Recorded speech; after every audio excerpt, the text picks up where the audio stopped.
Well, the Bond Commission resumed today with explosive details for us. And these explosions sparked quite a few fireworks in Parliament, didn't it, Zulfik? Indeed. Let's have a look. ඔයාගේ තාත්තා ගැහුවා ගෑහිලා අපි කතා කරන්නේ හරිද? ඒකටද බඳුන් කර කොමිසමෙන් කියපු දේ මම ඔබතුමාගෙන් ඇහුවේ. විභාග නිදක ජේසී කාමරයක තුට්ටු දෙක ලැජ්ජලද්ද නීතිපතිවරයෙක් වෙන්න ලෝයර් වෙන්න. හැබැයි ඔබතුමා ඇලෝසියල්ට 47 වතාවක් කෝල් කරපු ගන්නද නීතිපති දෙපාර්තමේන්තුවේ කොමිසමට දාලා. එන්න පුළුවන් නම් ගන්න අධිකරණ තුනක් දානවා. දේශී ආච්චිට ඉන්න දෙන්නේ නැහැ. ලැජ්ජ නැති තුට්ටු දෙකේ පුරක් ගන්න මේ ඔක බෙල්ල වල දා ගන්න කෙනාව මාලේ දා ගන්නවා බෙල්ල වල. ඔබතුමා හොරෙක් නේ වලද්දී. වස්තුවේ ඔයාගේ අක්ක ගැන කතා කරන්නේ නැහැ අපි. කරු සභාපතිතුමනි අද බැඳුම් කර කොමිසමේ කියලා තියෙනවා සුජීව සේනසිංහ ඇමතුමා 47 වතාවක් අර්ජුන ඇලෝසියස්ට කතා කරා කියලා දුරකථනයෙන්. ඒක හරියක් නෙමෙයි. මල්ලි ඔයාගේ තාත්තා ගැහුවා ගෑහිලා අපි කතා කරන්නේ හරිද? ඔයාගේ තාත්තා ගැහුවා ගෑහිල්ලෙන් තමයි ඔයා තාමද ගෙවල් අරගෙන තාත්තා ගැහුවා ගෑහිලා ජපාන් නැවුටි ගෙනකොට සෂිමි බාණ්ඩ කියලා තාත්තා නඩුව කරේ මම මහින්ද දේශක මහත්තයා නඩුව කරේ මම හරිද? නඩුව කරේ මම නිකන් බොරු මඩ ගන්න දෙන්න එපා මඩ ගන්න බැරි මිනිස්සුන්ට හරිද? අපේ විශේෂයෙන්ම අපේ ආදායම් ගැන අපි ඉදිරිපත් කළ තියෙන අපේ ආදායම් පත්‍රිකාව ඒ සම්බන්ධව ඔබතුමාට පරීක්ෂා කරන්න පුළුවන්. අපහාසයක් නෙමෙයි කරද්ද බැඳුම් කර කොමිසමෙන් කියපු දේ මම ඔබතුමාගෙන් ඇහුවේ. වෙන දෙයක් නෙවෙයි. ඔබතුමා නම ඔබතුමාගේ නම ක්ලියර් කරගන්න ඕන. ඒක කොහෙවත් තැනක කිසිම තැනක එහෙම කතාවක් වෙලත් නැහැ. මඩ ගන්න මන්තුමනි මම මඩ ගන්නත් නෙමෙයි කිව්වේ. මම ඔබතුමාට මඩ ගන්නත් නෙමෙයි තාත්තා කරපු වැඩේ කිව්වේ. තාත්තා කරපු වැඩේ පුතා කර නැත්නම් නොට්ටියගේ පුතා කියලා කියනවනේ. That's all right. We have the liberty not like your family. You are into Rajapaksa's family now. You have to ask Mahinda Rajapaksa what to do. But we don't have to do that. We have your daughter is being given to Mahinda Rajapaksa's son. He's your age, but your counterpart is going to be Mahinda Rajapaksa. Your daughter is going to get married to. So you have to take permission from Mahinda Rajapaksa or Namal Rajapaksa. We don't have to take permission from anybody. Mahinda ya, දැන් කෑ ගන්න එපා. ඔයාමගේ යාළුවා හරිද? අනිත් කටට කියන්නේ. ඒ ඉඳ ඉතින් විශේෂයෙන්ම මණ්ඩලතුමා මේ හමුදා මූලස්ථානයේ කියලා මෙයාගේ නායකයා අද කියලා විවෘත ගන්න ඕන. මොකද කල්පනා කරගෙන කරගෙන යන්න. ශැංග්‍රීලා විවෘත ගන්නගේ අපි ඒක දුන්නේ නැහැ ඊට පස්සේ. මොකද්ද කරේ? අපි බද්දක් ලෙස ඔබතුමාලා සින්නක් කර දුන්නේ. සින්නක් කර දුන්නා විතරක් නෙමෙයි.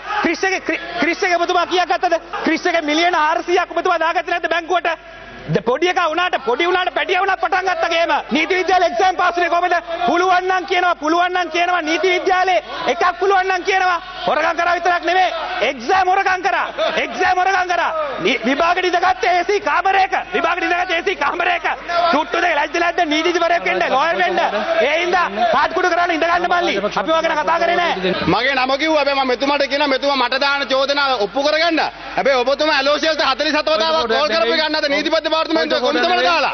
එන්න ඕන කෝල් එකක්. එන්න පුළුවන් නම් ගන්න. අධිකරණ තුනක් දානවා. දේශී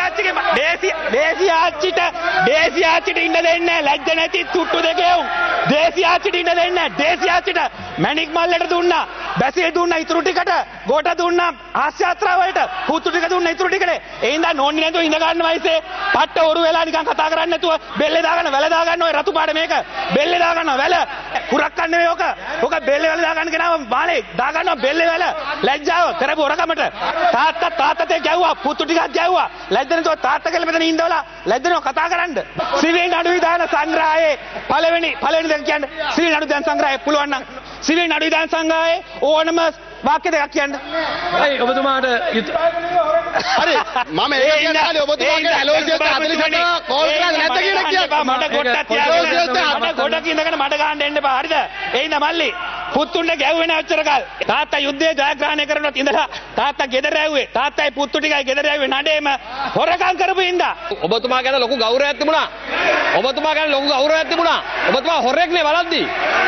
ඔබතුමා 44 වතාවක් මහින්ද රාජපක්ෂ මහත්තයා ගැන කිව්වේ ඔයාගේ අක්කා ගැන කතා කරේ නැහැ. වස්තුවේ ඔයාගේ අක්කා ගැන කතා කරේ නැහැ අපි. එක්සෑම් එක පාස් කරගන්න බැරි. හතරක් තියෙනවා ගරු මන්ත්‍රීතුමා. ගරු මන්ත්‍රීතුමා ගරු එමෙතුමා 4 minutes more. දුන්නෙත් නැහැ. ඌටත් 4 minutes. මොකද්ද මල්ලි කරපු වැඩේ? රගර් ගාපු පුද්ගලයෙක්නේ. නෑ මං ඒ තොප්පිය දාන උඩ දාගන්න. තොප් නෑ. කරපු එක දන්නවනේ. කරපු එක දන්නවා. නාමල් රාජපක්ෂ මැතිතුමා. කොන්ද දින නම කියන්න කරු කතා නෑ විනාඩි 3ක් තියෙනවා ඉවර කරන්න. නම කියන්න කරෙන්දනේ. ඕකයි කියන්නේ පුහුල් හොරා කරෙන්දනේ කියලා. අපි කිව්වේ නෑ කවුරුවත්. මැරුවා කියලා. කවුරු හරි මැරුවා. කවුරු හරි කාට හරි පොඩි අමාරුවක් ඇති වුණා. කවුද කියලා අහනවා අපෙන්. ආන්න කාගෙන්ද බාප්පගේ මාමෙන් ආන්න. අපි කියන්නේ නම්. අපි නම් කියන්නේ නෑ. අපි සදාචාර. ඇයි බය වෙන්නේ? ඇයි බය වෙන්නේ? ගරු කතානායකතුමනි කන්නාඩියෙන් බලන්න කියලා කියනවා. කන්නාඩියේ වඳුරු මූණක් පෙනෙයි. ඒ ඔයයි කියලා ඔයාලට තේරෙයි. කන්නාඩි ගාවට යන්න ඕනේ නෑ පාර්ලිමේන්තුවේ ගරු කතානායකතුමනි. නම කියන්න බය නැත්තම් නම කියන්නේ මෙතන. බොරු චෝදනා නගලා බොරු අපහාස කරලා ඇස්සෙ එපා කියලා මිනිස්සුන්ට පාර්ලිමේන්තුවේ. Another 1 minute more. We are to finish it. I don't want to mention any names, sir, because if the cap fits, ask him to put it.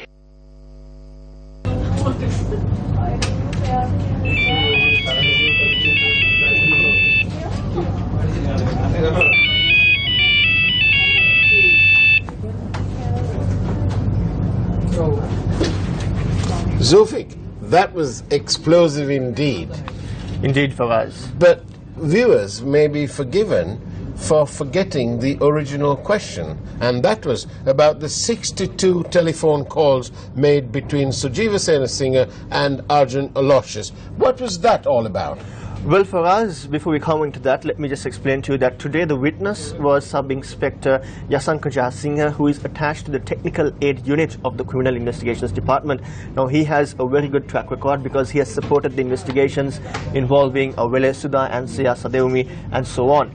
Now, today, he produced a forensic report on communication information analysis on the telephone numbers used by several persons of interest to the Presidential Commission of Inquiry, and thereafter a supplementary report was presented.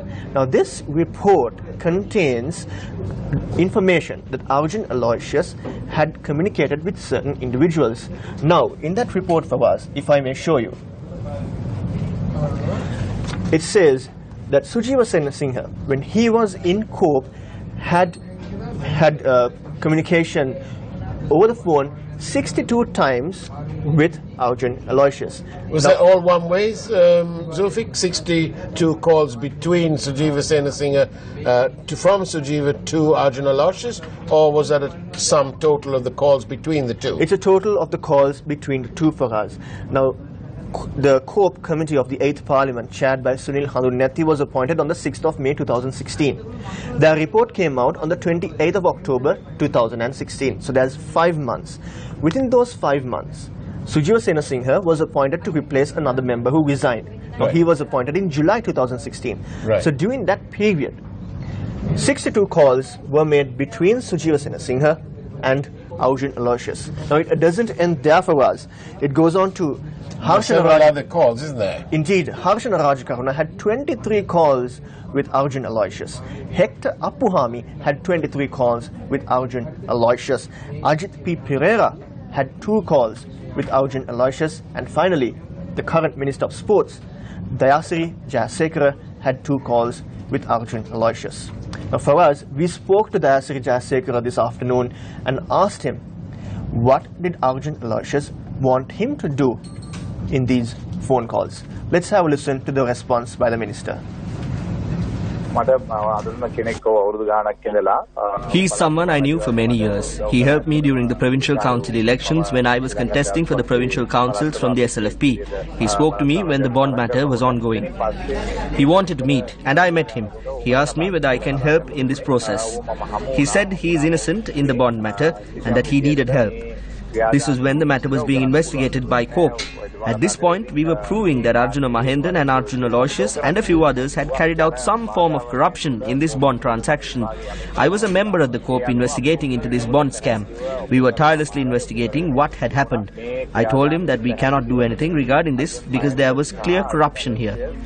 Yes, he spoke to me. He called because of the past friendship we had. The friendship has no say here because I had not purchased apartments through him. I had not received money for an apartment from him. I had not received any money from him regarding this matter. He called me after 3 or 4 years to talk about this matter. We are people who work straight. I am not prepared to protect anyone, be it him or his father-in-law. I am not prepared to protect anyone in this bond matter. We received so many calls like this. We worked very systematically at COPE. I don't think anyone can intimidate me and get things done. What I have said has been recorded. So what I have to say is, do not connect me into this as some of the other politicians, because Arjun Aloysius has been having relationships with politicians long before all of this. I have never taken part in corrupt activities. I have to clearly state that if anyone tries to connect us with the thieves, at least God will prove that we are innocent.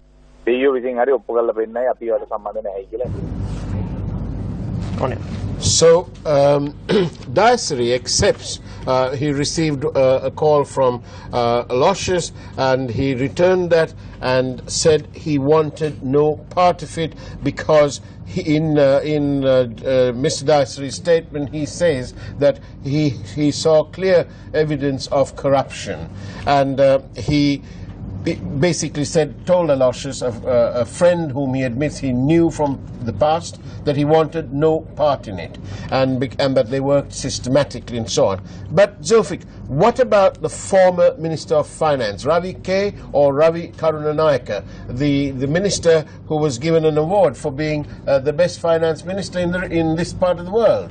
A very interesting question for us.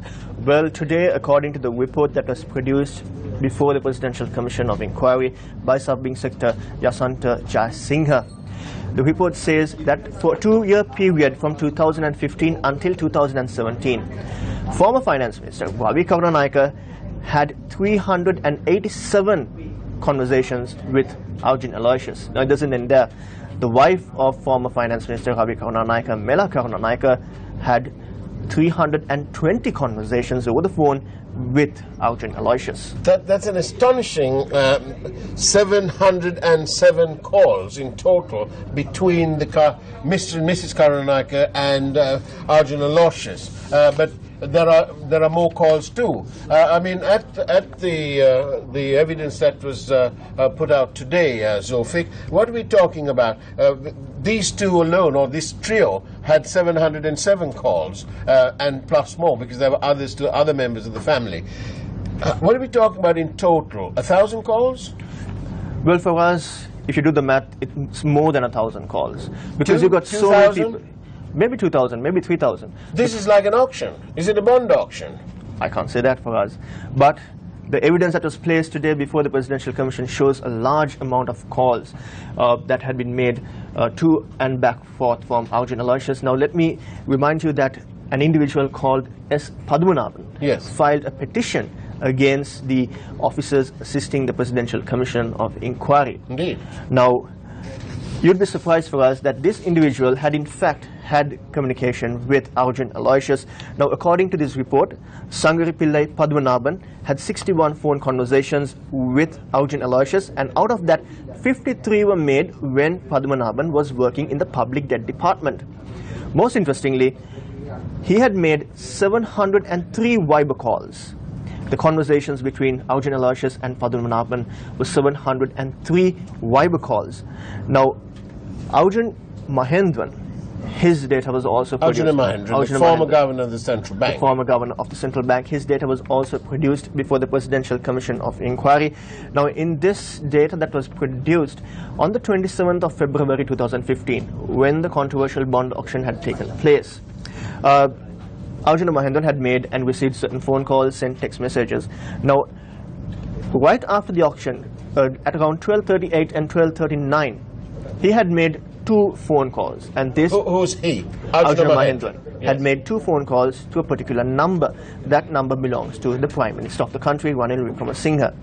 Now, the Presidential Commission sent a questionnaire to the Prime Minister, and he had sent his responses in an affidavit. The Presidential Commission had sent further questions, and he is yet to respond to it.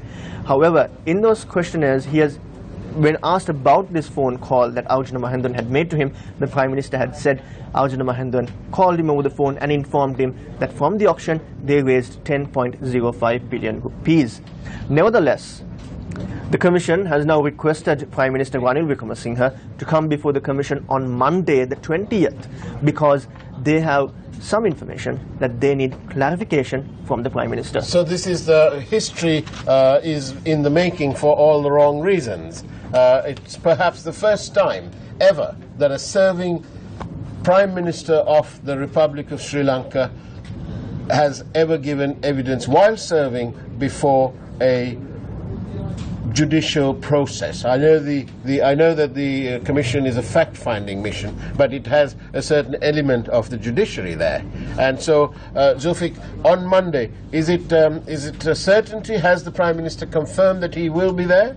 We have not received word whether he has confirmed whether he is going to come or not. However, the Presidential Commission has made a request that he must come before the Commission on the 20th at 10 a.m.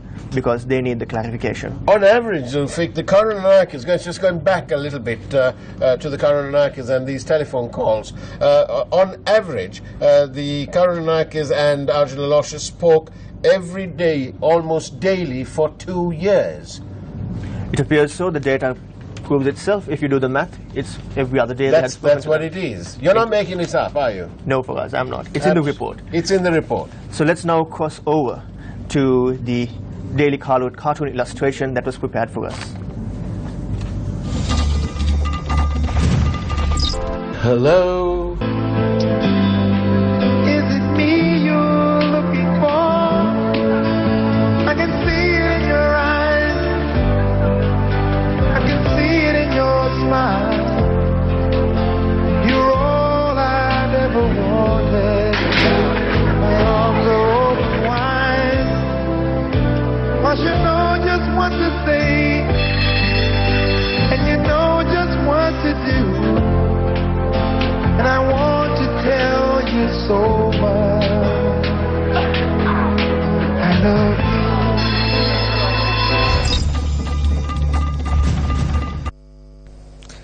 Good evening to you there. We are joining you from the news studio almost 15 minutes into the bulletin. The comprehensive update about the bond and the parliament was brought to you by Zulfiq Farsan, who has been closely following the proceedings for over 3 months, and Farah Shaukat Ali. Thank you very much, gentlemen, for that comprehensive update. We have more news coming for you. Stay with us on the other side of this break.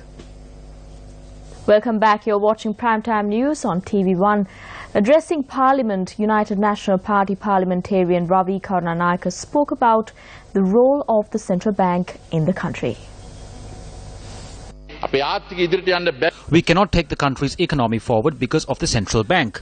The central bank of this country think it is operating in a different universe. To have a stable environment in the country, you appoint a president. Then a prime minister is appointed to establish a government with the parliament. The government consists of a cabinet of ministers. The central bank is established to operate independently.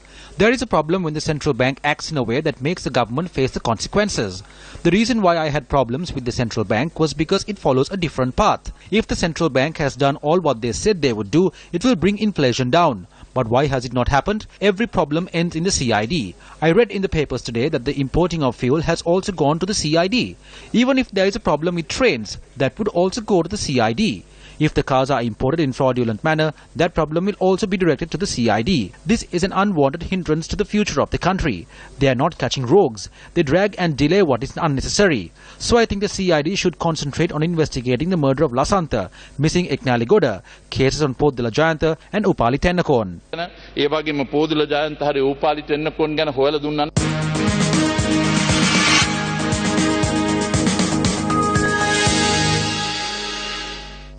The further consideration of the petition filed at the Court of Appeal seeking an order to nullify the Gazette issued on holding the local government elections was postponed to the 22nd of this month.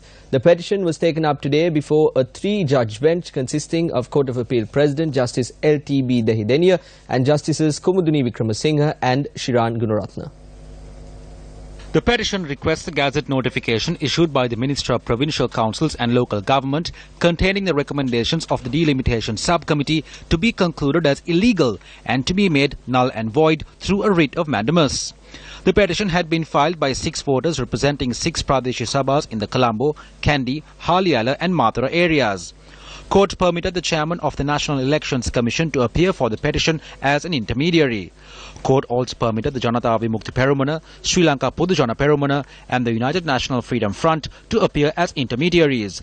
The Campaign for Free and Fair Election and the People's Action for Free and Fair Elections will also serve as intermediaries for the petition. I must remind you that we have not taken any steps to delay the election. We are prepared to go into an election anytime.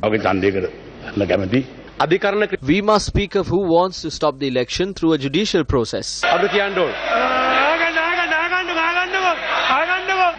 Honorable Mahinda Rajapaksa, if it was not one of your people who had filed a case, let us know who it is.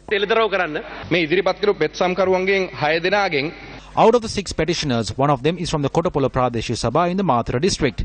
He is the coordinating secretary of Southern Provincial Councillor Pasanda Yapa Abewardena, the son of Minister Lakshman Yapa Abewardena. Yuham Danushka. Another petitioner is a person who is going to be fielded by Minister Dayasiri Jayasekara to contest elections in the Panduwas Nura electorate. The third person still holds a position at the RDA in the Bandaravela Pradesh Sabha, which comes under Minister Dilan Pereira. There are 3 more. They too are connected to ministers in the government in the SLFP. They are not from the joint opposition. We as the joint opposition have asked for an opportunity to present facts against this. It was not us who recruited people into the RDA. If you are trying to sling mud at us, we too are ready to reciprocate. It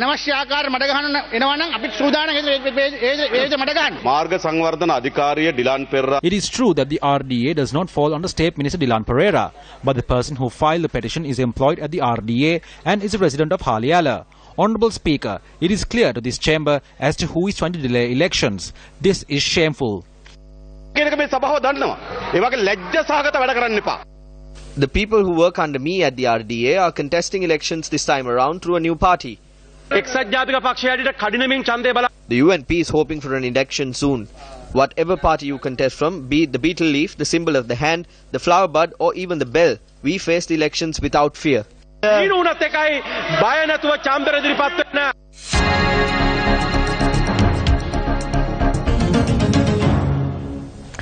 President Maithripala Sirisena declared open the Shangri-La Hotel built opposite the Golf Face Green today. The President cut the ribbon, unveiled the plaque and opened the hotel. The President made a note in the special guest book and observed the surroundings from the observation room on the 32nd floor. Chairman of Shangri-La Asia, Hui Kwok, presented a special souvenir to the President at this occasion. Prime Minister Ranil Wickremesinghe, ministers, MPs and special invitees graced the occasion. This is the 101st hotel of the chain of Shangri-La hotels worldwide. The hotel also has 500 luxurious guest rooms and suites and 41 serviced apartments. Cabinet meanwhile has decided to award 3 more acres to the Shangri-La Hotel. They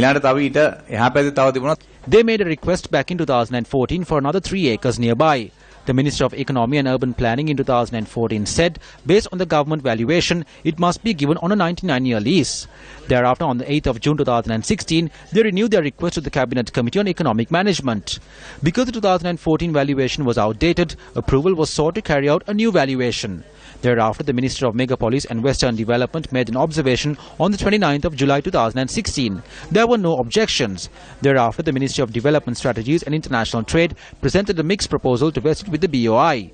Based on the Cabinet Subcommittee decision on the 30th of May 2017, Cabinet granted approval. The land will be vested with the BOI and thereafter to Shangri-La. In 2014, a perch was valued at 8.5 million. Today, it is 13.1 million. There is a big change. Minister Sushil Premajayantha made clarifications to the media today regarding reports that he attended the parliamentary group meeting of the joint opposition. Shall I summarize what happened in a couple of seconds? We discussed 3 privilege issues, and when we were going to leave, there were 2 groups in 2 rooms. On the left was Duminda Dissanayake and the SLFP group, and former president and the joint opposition in the other. As I was leaving, after talking with Duminda, an MP came to me, I think it was Priyanka Rajaratna, and said that the former president had a message for me. So I asked what it is. We discussed about committees being appointed into various things. I told them it would be best to submit a proposal in writing so that a decision can be reached. That is what happened. I informed this to Minister Nimal Siripala. I wasn't there for more than 5 minutes and I did not give any proposals. I can't do that anymore because back then I was the secretary of the UPFA. Now I am just Susil Premajantha. Time for a short commercial break. It's a wrap of Primetime News. I'm Stephanie Lazarus. I'm Chaturang Hapawarachi, but before we go, the second reading of the budget was passed in Parliament today by a majority of 93 votes. 151 votes were cast in favour, while 58 votes were cast against. We leave you tonight with the views expressed by Finance Minister Mangala Samaravira. Sri Lanka was once the most liberal and globally integrated economy in the region. However, in recent times, especially over the last decades, these reforms were rolled back, and today Sri Lanka is one of the most protected economies in the region, creating this inward orientation. Sri Lanka was surrounded by a wall of tariffs and para-tariffs imposed upon the whims of narrow protectionist lobby groups that thrived in an anti-competitive environment. In fact, some of these protectionist groups, I hear, are being active again in order to stop our liberalization program. Economic inequality increased as wealth became concentrated amongst a few business cartels and corporates close to the regime. During this period, Sri Lanka's government, the revenue, Mr. Speaker, also collapsed amidst a plethora of exemptions, tax holidays and irresponsible fiscal management given again on the whims and fancies of the President and his sons and his brothers. The only avenue for sustainable growth is through private investment and the external sector. It is in this context, Mr. Speaker, that I set about the task of presenting this budget. Capital market liberalization does not mean unfettered opening up of markets. In the past, successive governments' role in financial markets has been in owning and operating numerous banks and financial institutions. Most of these have failed to provide access to affordable capital for our SMEs and entrepreneurs. The role of the government ought to be in setting the institutions and rules of the game, whilst regulating the market to ensure competition, fairness and social equity. The business of government is not in doing business. This is especially so when the government's legacy in running SOEs is an accumulated debt of nearly rupees 1.4 trillion. Sri Lanka must move on from the shackles of excessive state controls and return to its roots of vibrant free enterprise. In fact, what we had for nearly 9 years is not an open market system but a crony capitalist framework.